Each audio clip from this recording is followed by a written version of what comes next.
बोलिए श्यावर रामचंद्र की जय, पवन पुत्र हनुमान की जय, श्री अम्बे मात की जय, श्री सतगुरु महाराज की जय। हर महादेव। राजा राम राम राम सीता राम राम राम, राजा राम राम राम सीता राम राम राम, राजा राम राम राम सीता राम राम राम, राजा राम राम राम सीता राम राम राम, राजा राम राम राम सीता राम राम राम, राजा राम राम राम सीता राम राम राम, राजा राम राम राम सीता राम राम राम, राजा राम राम राम सीता राम राम राम, राजा राम राम राम सीता राम राम राम, राजा राम राम राम सीता राम राम राम, राजा राम राम राम सीता राम राम राम, राजा राम राम राम सीता राम राम राम, राजा राम राम राम सीता राम राम राम, राजा राम राम राम सीता राम राम राम, राधे श्याम श्याम श्याम सीता राम राम राम, राजा राम राम राम सीता राम राम राम। श्यावर रामचंद्र की जय, पवन पुत्र हनुमान की जय, श्री अम्बे मात की जय, श्री सतगुरु महाराज की जय। हर महादेव। श्री राम जय राम जय जय राम, श्री राम जय राम जय जय राम। भगवान शंकर के आशीर्वाद से, प्रभु श्री राम जी के कृपा से, देवी माँ के आशीर्वाद से, सदगुरु के कृपा से, श्री भक्तमाल कथा भाग 216 गुहराज निषाद राजगुह के कुछ शेष कथा है दूसरे भाग में।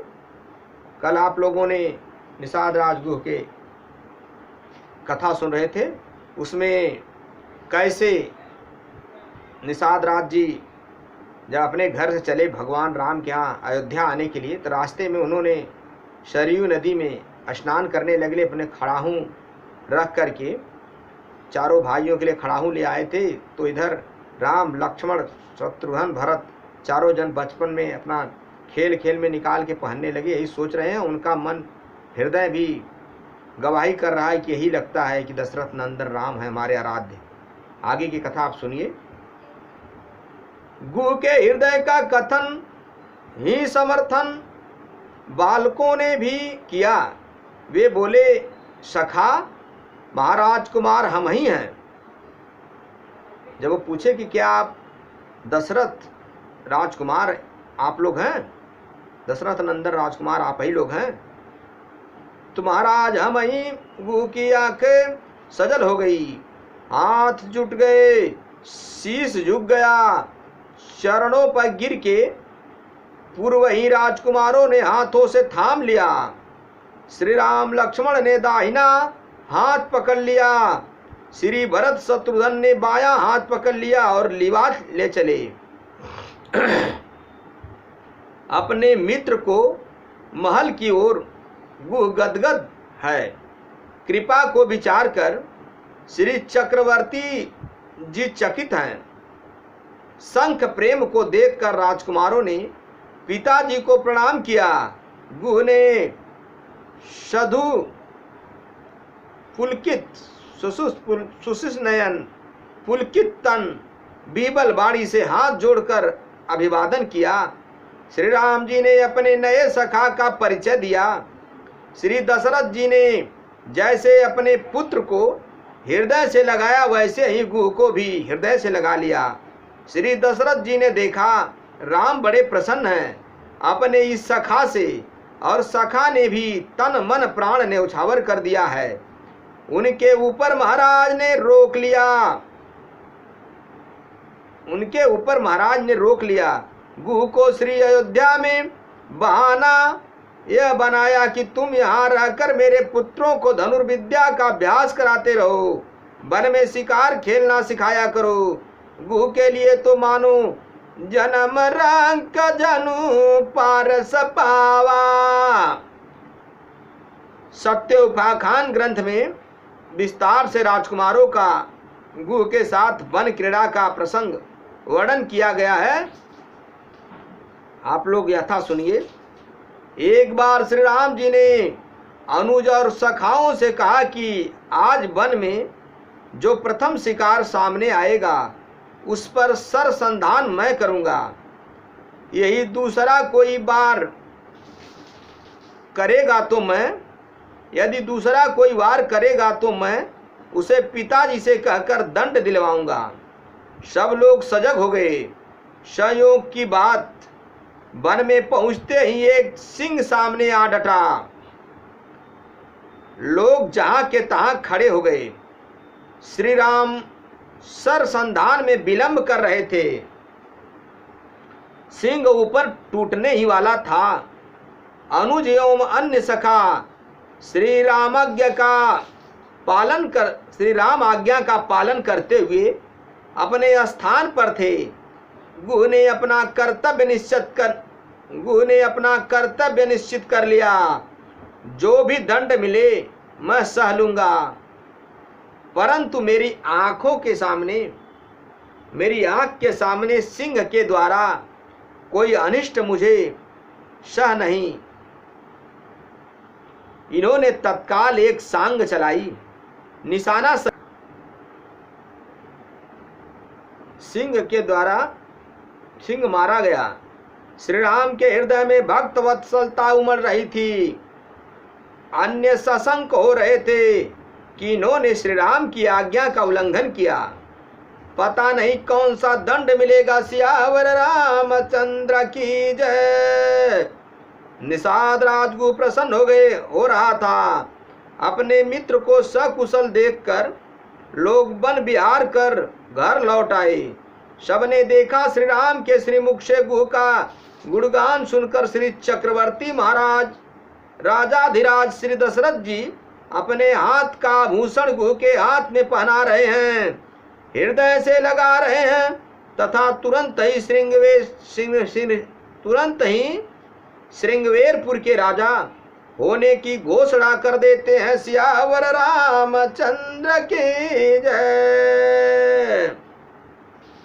यथा एक बार शिकार को राम गए वन में, तब आय के सिंह जड़ा।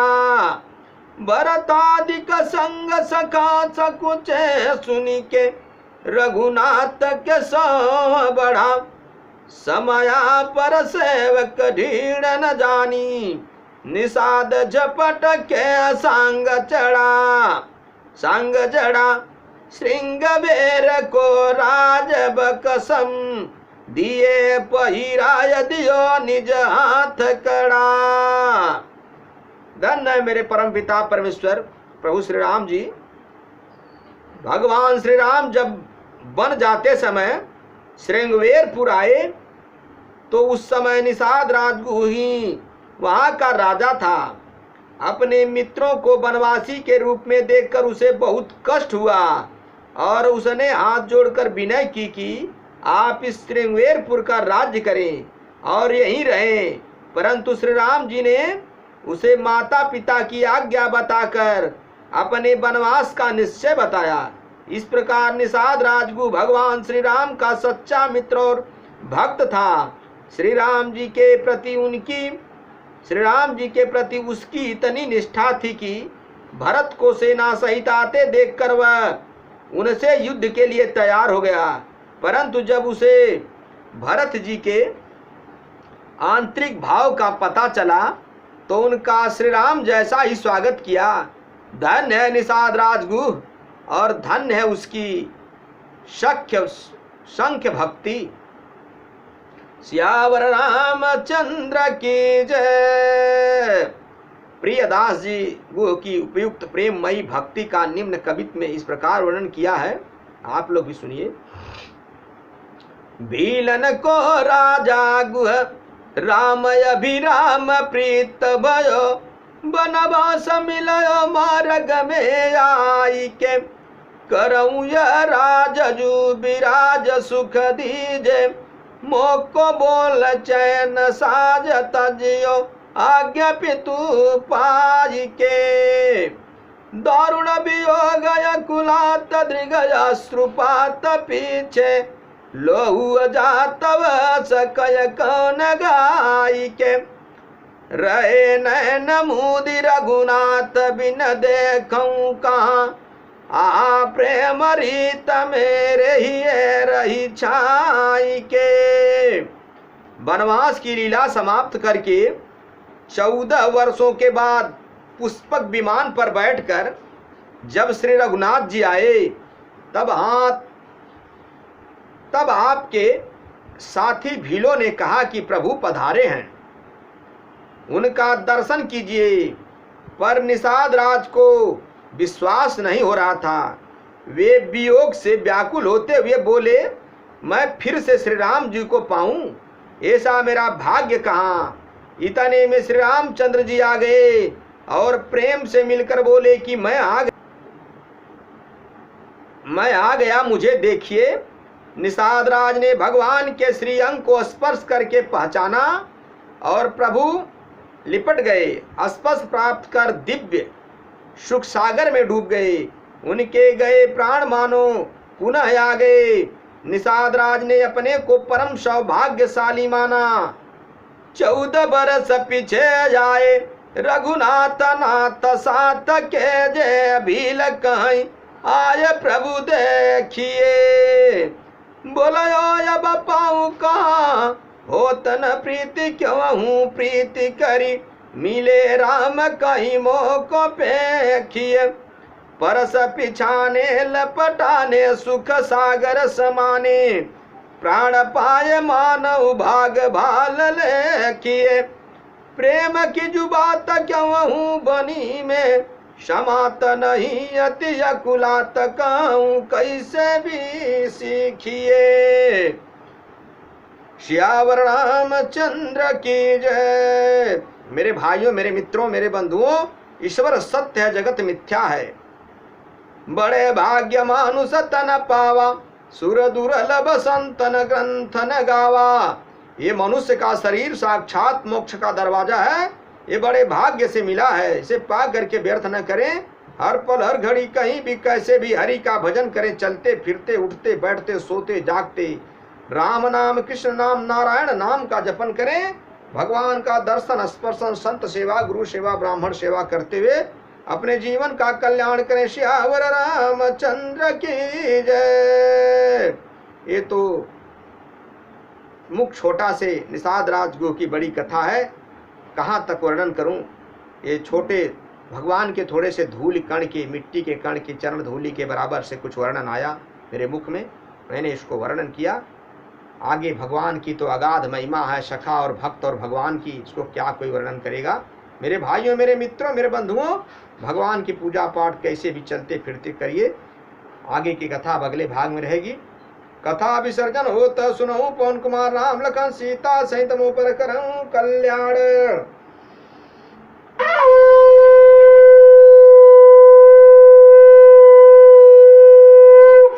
हरि नारायण।